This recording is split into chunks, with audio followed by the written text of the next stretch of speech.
Thank you all for being here, and we are here in Brussels, the center of the political EU. And this is exactly the right place to be if SIP is calling on the European Commission and the member states to join forces for one goal, to reduce the societal impact of pain.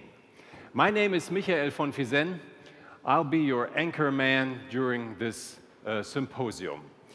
Today, we will focus in interactive sessions on the 4 pillars of the SIP joint statement: education, research, employment, and indicators. And I would like to encourage you to participate in the discussion and to share your opinion. There are 2 ways to do it. First of all, that's very simple. Raise your hands and speak up. Very easy.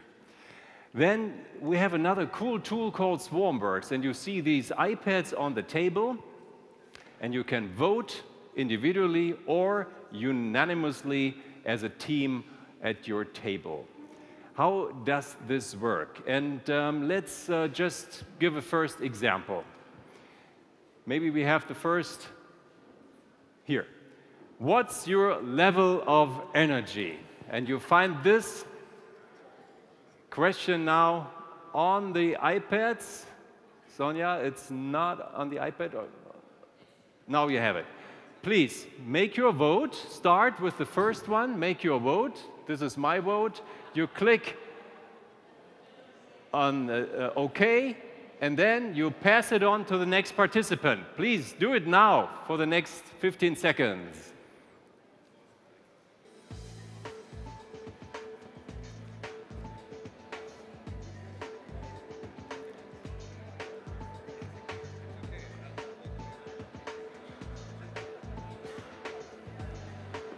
Do it quickly so you get used to the system.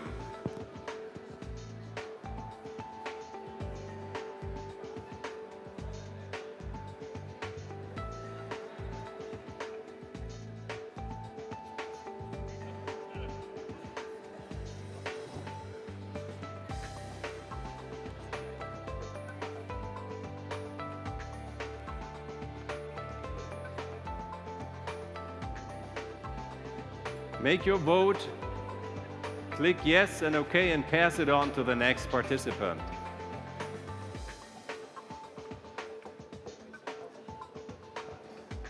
All done? All done. Then let's have a look. Aha. Wow, that's good. That's almost 70%.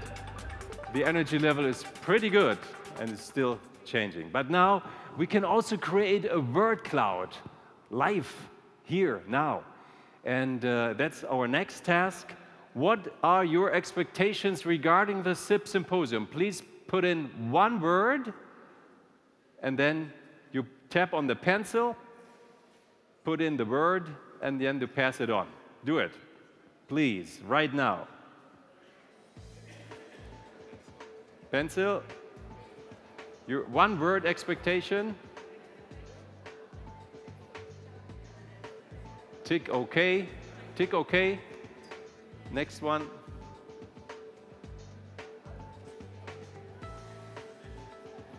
And by the way, if you need help, Sonja here from Swarmworks, she will come and help you. And the cool thing here is, while you put in the words, the word cloud will change. And the charming thing is, the bigger the word, the more people typed in this word.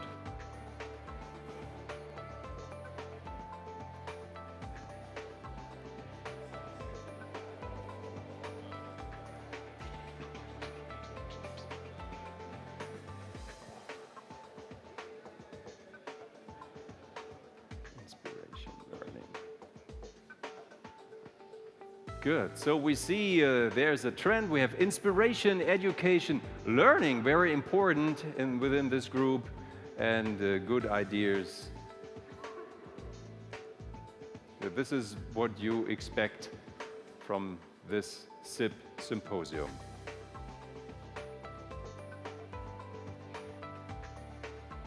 All right, so we have 4 leading expectations: education, learning, inspiration, and ideas, amongst many others.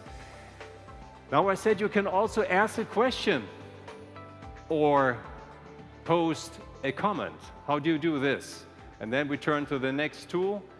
So, for example, you tick the pencil, you type in my question, or your question, of course, what it is, and you say, you tick it off, then everybody sees this question. If you like it, and you think this is a cool and a very good question, you just like it and press your finger on that question and it appears blue, then it's liked. Now, the point is, the more liked questions we have, the more these questions will be, the most liked questions will be answered in a Q&A session afterwards when we have enough time. Every question will be saved and we can work, and the SIP team can work on it. Is that clear, the system? Now it's getting even better, because some question you will get as a team at your table. And these questions are indicated with a trophy. We have a quiz during the whole day. Some questions are quiz questions. And your teams, each table is a team, and you have to find a unanimous vote, and for each right answer you get points. And let's see who will be the winner this afternoon of the SIP Symposium as far as this quiz is concerned. So every time you see this trophy, it means it's a team question. Now, you have to give your team a name, and you do that in the next few seconds. Please type in an individual name of your team, your table, and then we know which team will win.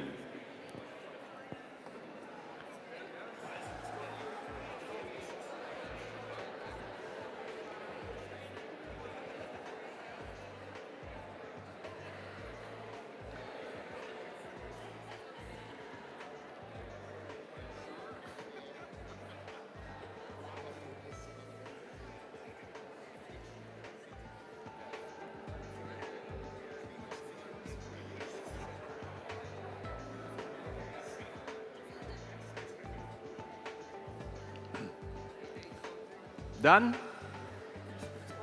All done? No team name? Jean-Christophe. 20 characters. Okay. May I have your attention, please, again? This year is a very special year because the SIP platform is celebrating its 10th anniversary. And it says, applause from the audience on my card.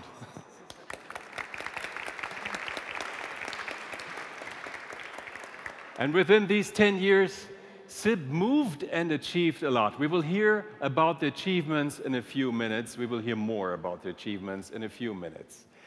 But now, for the first session, I would like to introduce you to my co-moderator. And I'm delighted to introduce you to the president of the WIP. Please welcome Giustino Varassi.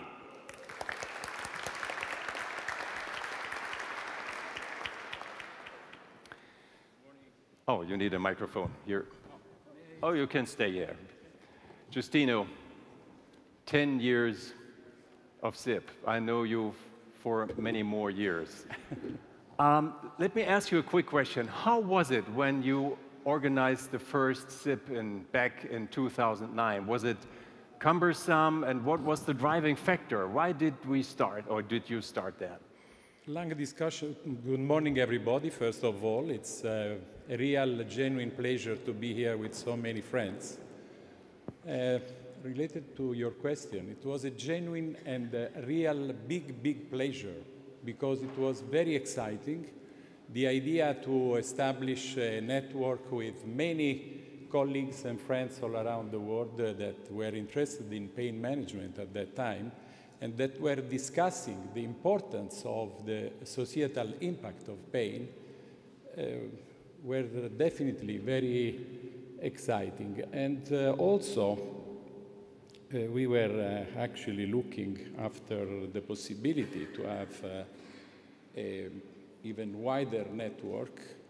And it was possible thanks to the generous support of Grunenthal at that time, and also the cooperation with people and close friends like Norbert van Rooij, for example, and many others. And this was the beginning of something that is really enthusiasmatic to me, because to see so many people here, to see what is the interest of important organizations like Active Citizenship Network and many others. I don't want to mention all of them because it would be practically impossible. But I still remember for the first edition we got around 200 endorsements. That was a real surprise for us because there was so huge enthusiasm from everybody that was really very, very surprising. And it also reflects the need that everybody saw. There's need, and someone took the initiative to fill this gap. You are completely right. This was coming, the importance of this topic was coming a little bit more before, because I still remember the first meeting we had in the European Parliament with the Federation of ISP Chapters. That was in 1999 with Madame Grostet, that was one of the MEPs from France. And she was hosting us in the European Parliament for the first meeting on pain in the European Parliament, when we were talking about the burden of chronic pain.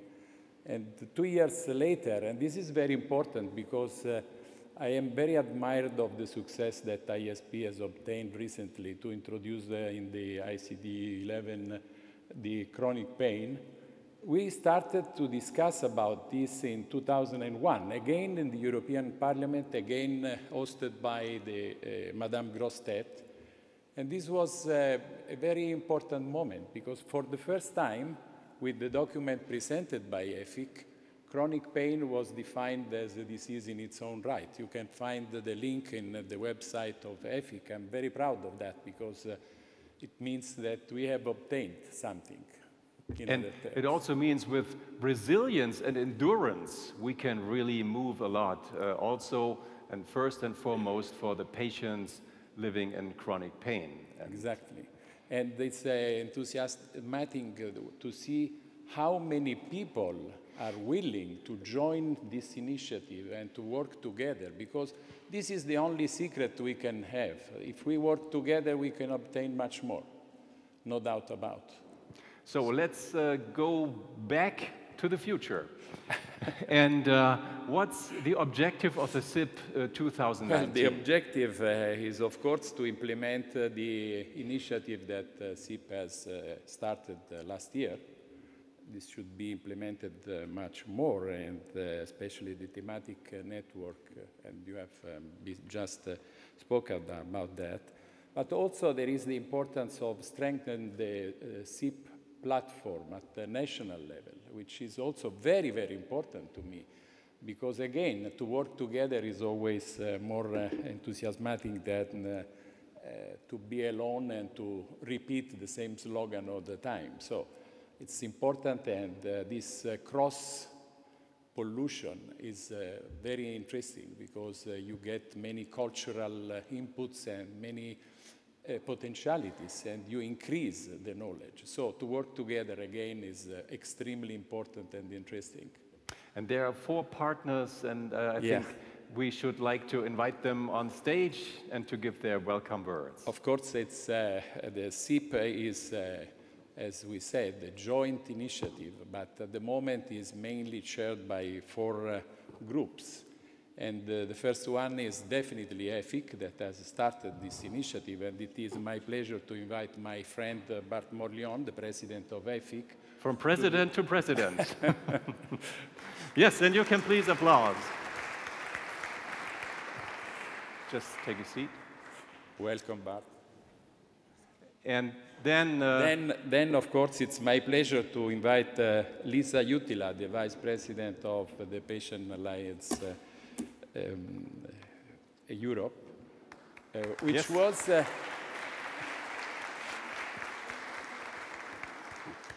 Welcome, Lisa. This was another important initiative started at the beginning, at the very beginning, with this group of patient organizations that was very important.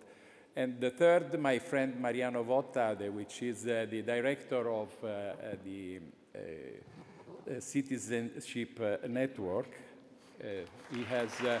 He has succeeded, as we have seen yesterday, he has succeeded in establishing a real, strong network here in Brussels. And last but not least, of course, I would welcome the Chief of Commercial Officer, Mark Fladrich, which is our supporter. Supporter, right. Welcome, Mark. And welcome, Mark. I just heard before we start with your welcome words, let's watch a video on 10 years of SIP. Watch this.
And the partners are here live and in person. And Bart, maybe you start with your first words of welcome.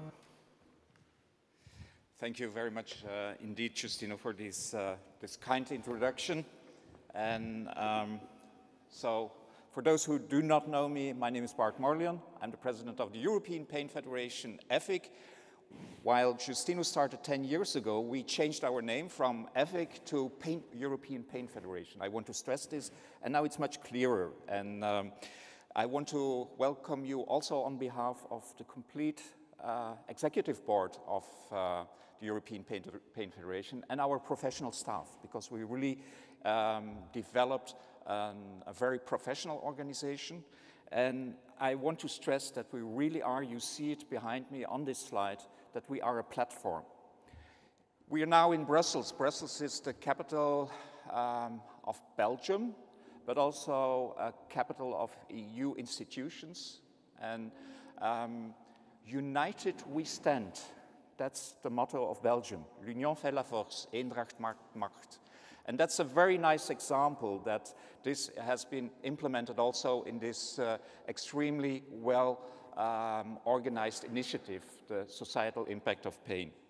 And SIP has been a pioneer project for the European Pain Federation in a collaborative and cooperative approach. Speaking with one voice is so important, and as indicated by Justino already, it brings our force.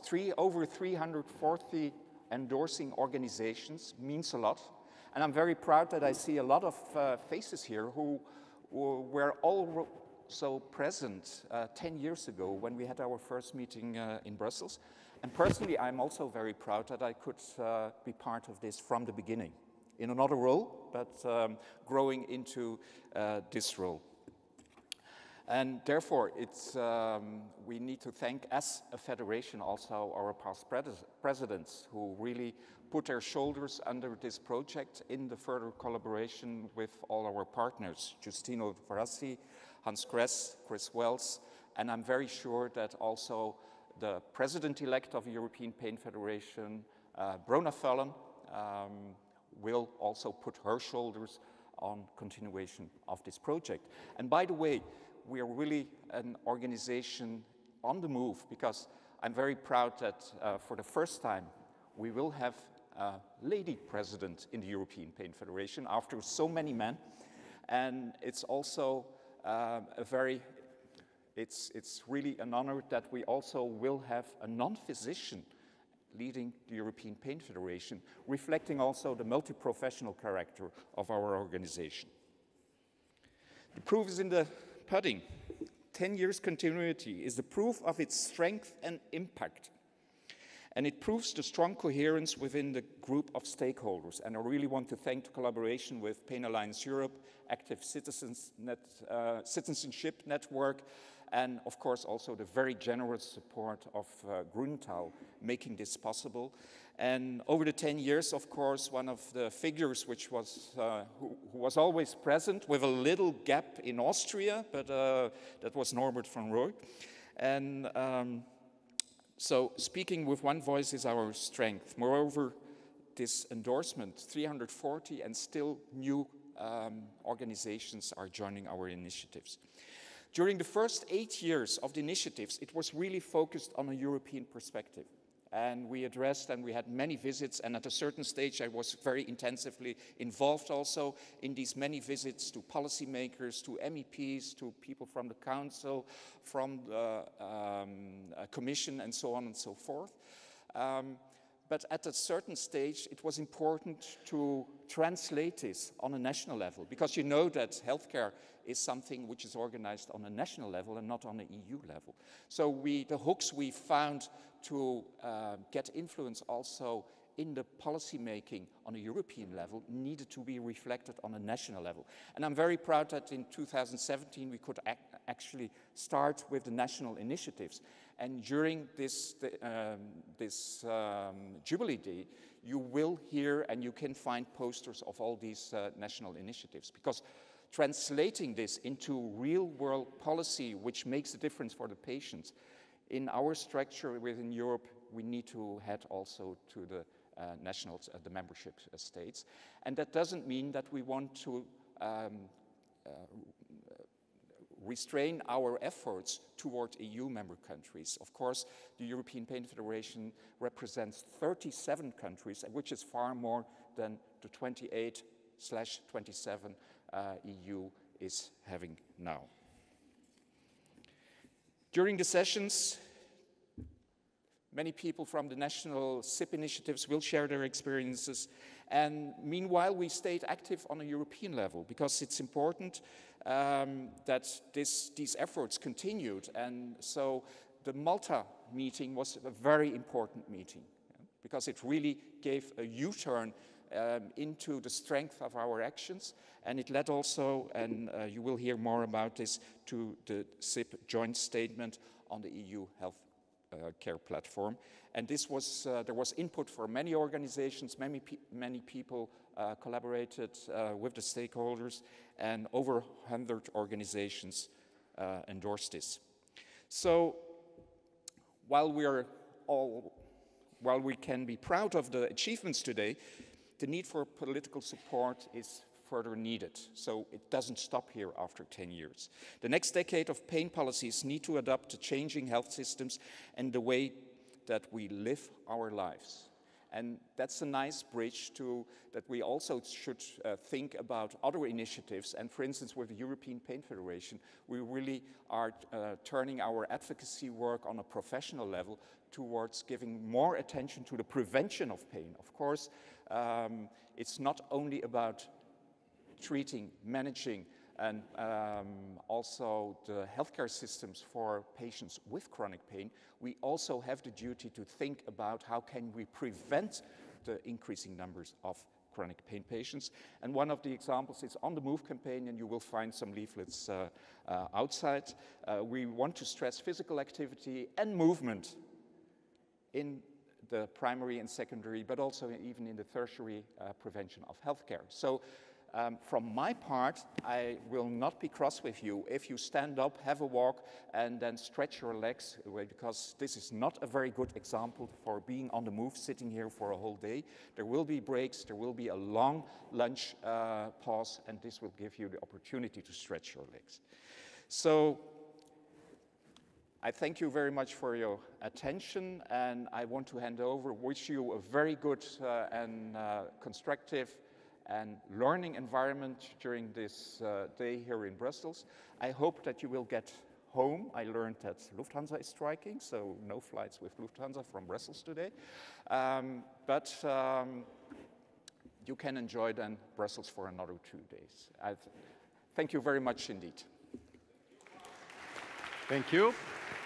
Next in the row is Lisa Jutila from Pain Alliance Europe. Then it's him, and then it's you. Okay. Good morning, everybody.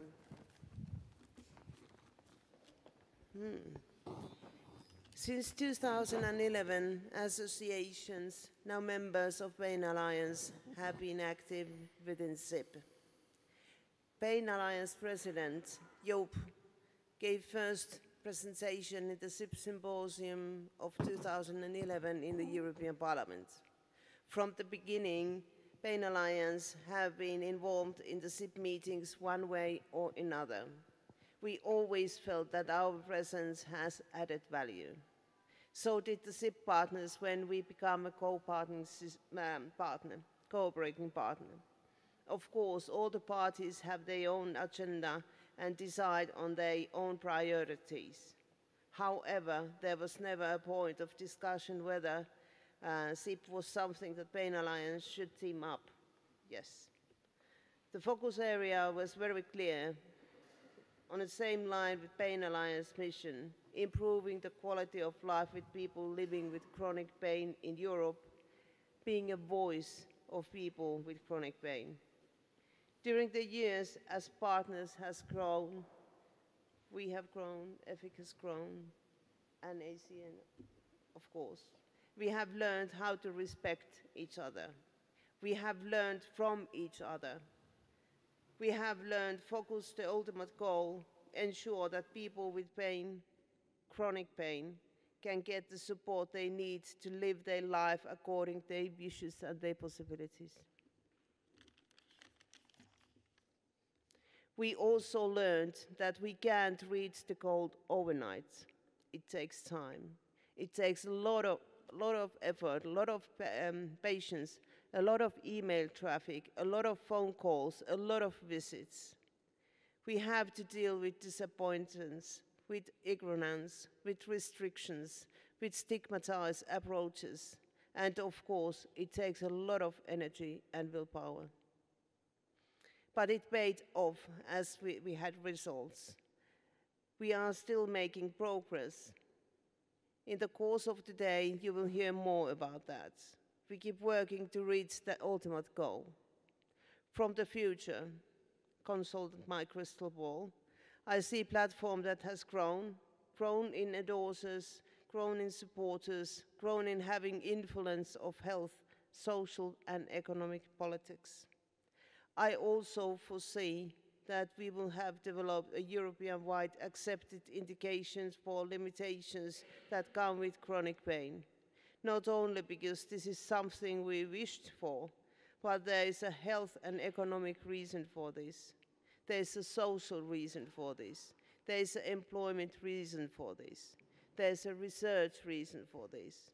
There is a European-wide economic reason for this.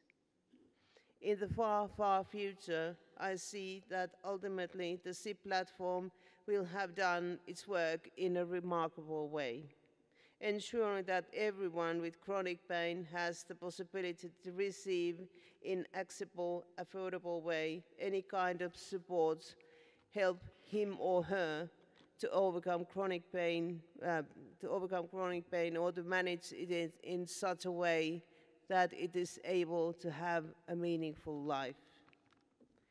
Thank you for support. Thank you for your support in the past, the present, and the future.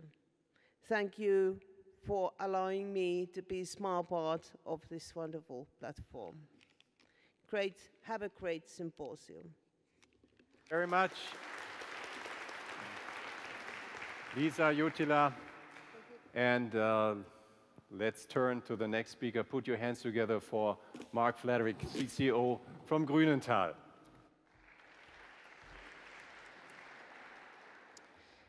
Thank you very much.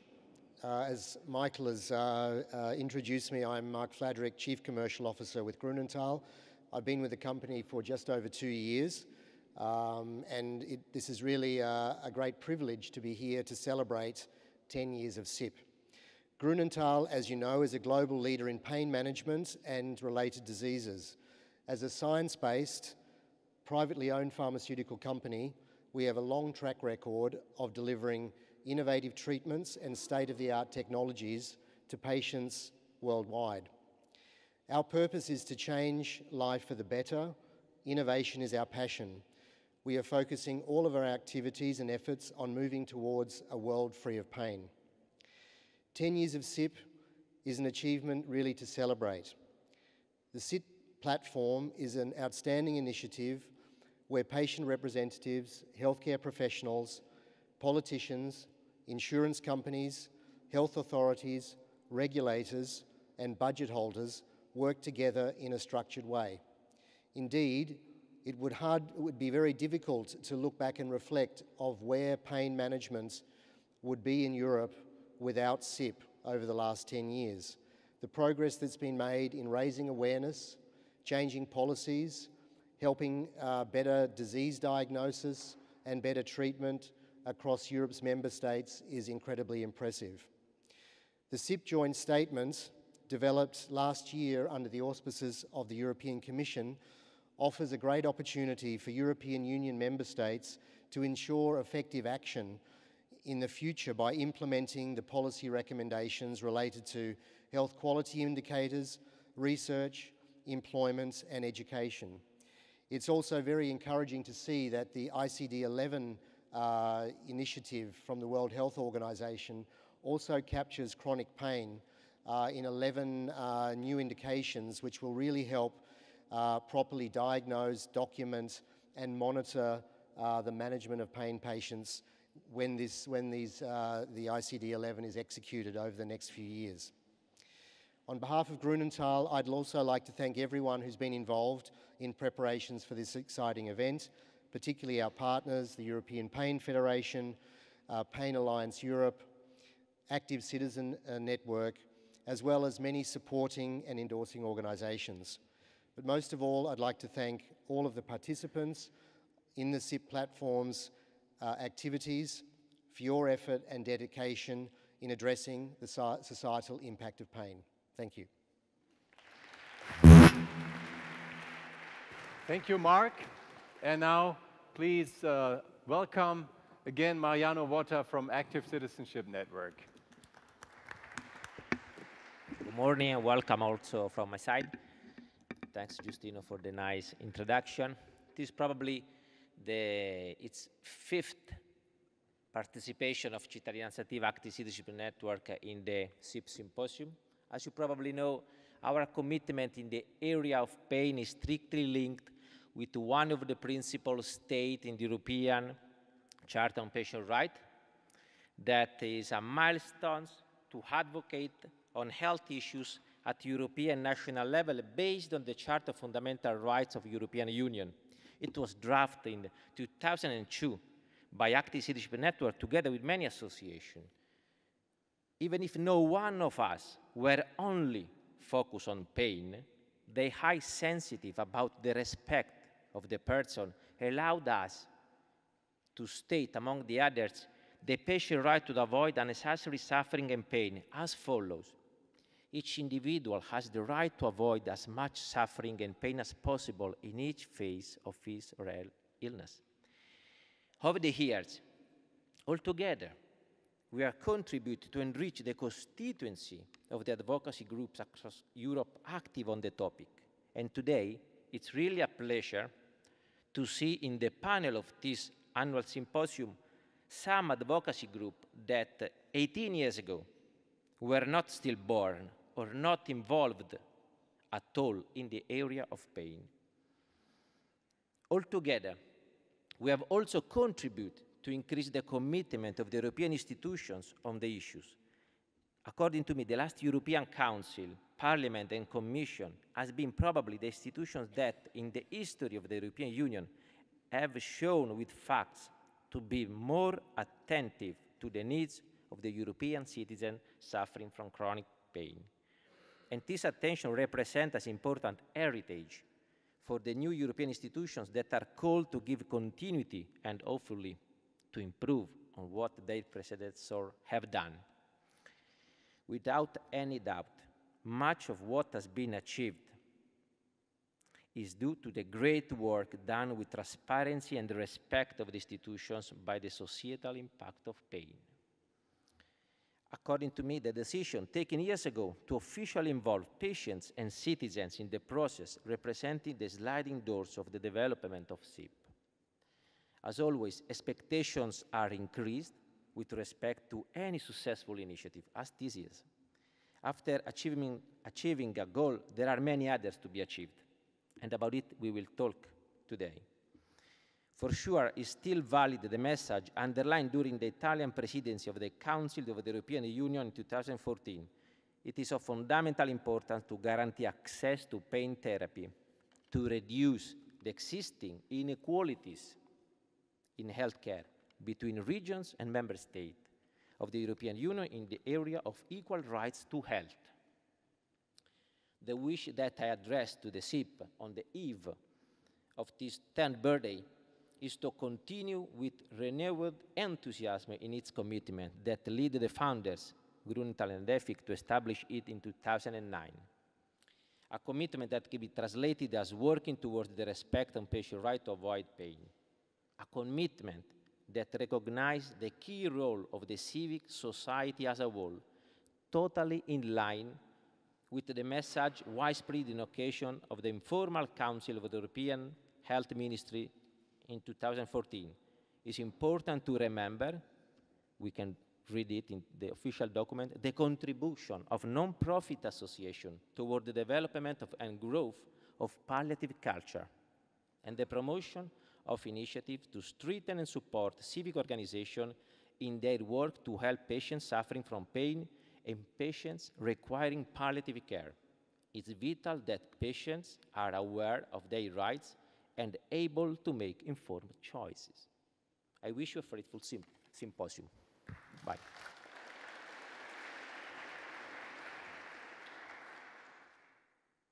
Thank you very much, and you can continue the applause for the four partners, Bart, Lisa, Mariano, and Mark. Thank you very much for this session.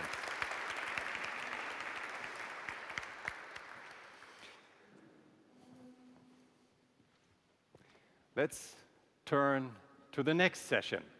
And let me first introduce my co-moderator. She joined the EVNA board in 2012. Now she is president of the European Federation of Neurological Association, EVNA. And here is Joke Jasma.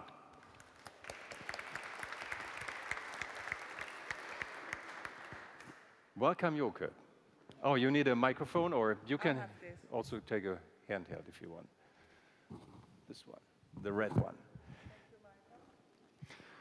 Well, a saying says, action speaks louder than word, and we need surveys to implement, to see whether we can, what has been implemented or where are gaps.